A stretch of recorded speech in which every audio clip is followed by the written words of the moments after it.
Saudaraku yang terkasih, kali ini kita akan menjawab satu pertanyaan yang sangat menarik dari YM asal NTT. Dia bertanya seperti ini.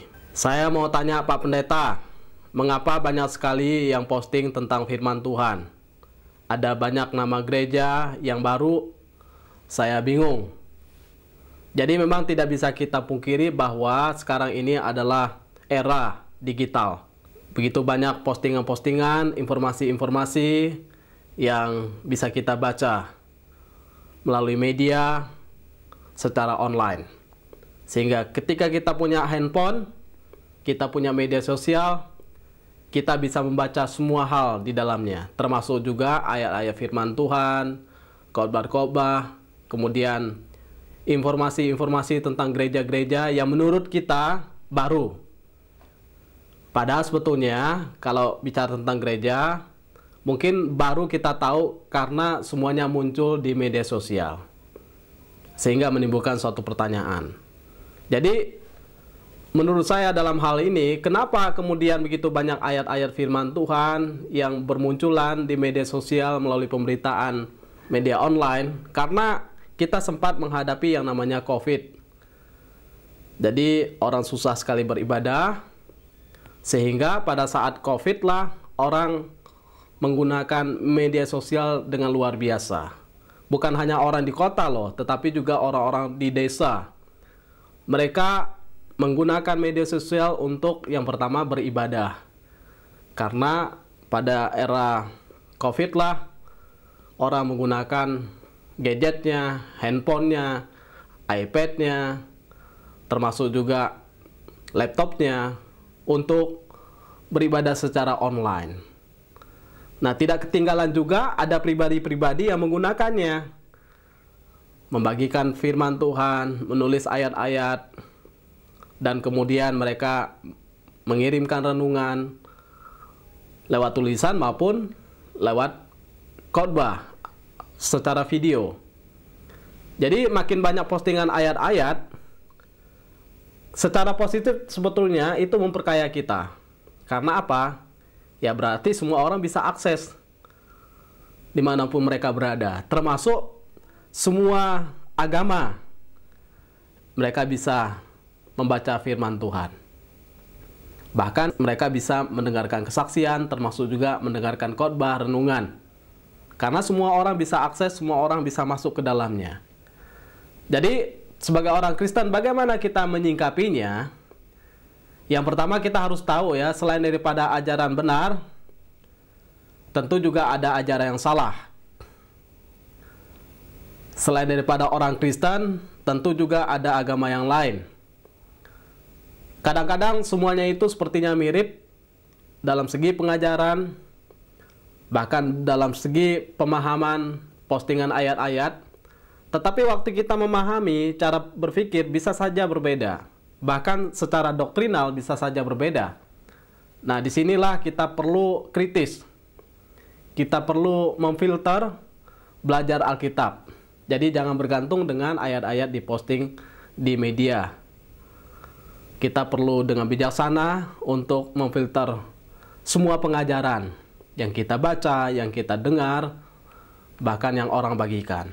Artinya, ya kita sendirilah yang harus mengawasi diri, mengawasi ajaran kita. Itu yang Paulus katakan, awasilah dirimu dan ajaranmu.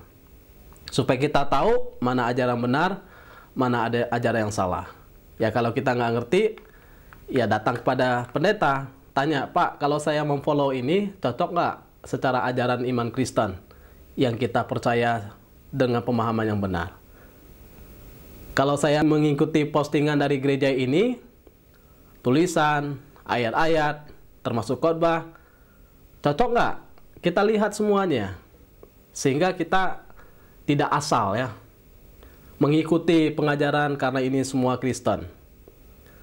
Karena ya kita tahu ada ajaran yang benar, ada ajaran yang salah. Kalau bicara tentang kenapa gereja banyak, kemudian saya baru tahu, ya mungkin karena ini saatnya dimana semua orang menggunakan media sosial, era digital, semua orang bisa akses, informasi masuk semua. Maka sebetulnya mungkin gereja itu sudah lama, hanya kita yang baru tahu gereja ini, gereja ini, gereja ini. Tapi makin kita melihat ke dalam dunia, karena semua orang memposting tentang informasi gerejanya, maka kita lihat begitu banyak gereja. Satu sisi positifnya bagus, karena memang ya gereja hadir di tengah-tengah dunia ini, dimanapun. Ya tentu misalnya kalau organisasinya di Amerika, ya namanya gereja beda dengan di Indonesia. Kalau di India beda dengan Indonesia. Baik secara lembaga, baik secara pendiri, maupun secara alirannya. Mungkin saja berbeda-beda. Nah tapi kalau kita perhatikan secara sekilas ya, bahwa memang sejak dulu aliran dalam gereja itu beragam. Misalnya aliran gereja barat, gereja timur. Kita memahami Protestan pun itu terbagi lagi. Ada Anglikan, Episkopal tentunya, kemudian Metodis, Bala Keselamatan, Lutheran, Calvinis atau Reform, termasuk juga Mennonite, Baptis. Sekarang ada Karismatik, Pentakosta, dan lain-lain yang menurut kita begitu banyak gereja. Ya memang pada akhirnya kita harus tahu mana gereja yang mengajarkan tentang kebenaran secara utuh dan penuh, yang kembali kepada kebenaran firman Tuhan. Jadi prinsipnya adalah kita lihat gereja ini apakah memberitakan kebenaran firman Tuhan atau berdasarkan sola scriptura, yaitu berdasarkan firman Tuhan, yaitu ajaran nabi-nabi, ajaran rasul-rasul, ajaran Kristus. Berikutnya sola Christus atau solus Christus. Jadi dia memberitakan tentang Kristus atau tidak, secara benar atau tidak. Lalu apakah gereja itu berbicara tentang hidup berdasarkan iman kepada Tuhan Allah Tritunggal, berdasarkan firman Tuhan. Kalau di luar itu berarti gereja yang salah. Apakah gereja itu bicara tentang keselamatan hanya anugerah saja di dalam Tuhan Yesus? Kalau iya, maka gereja itu benar.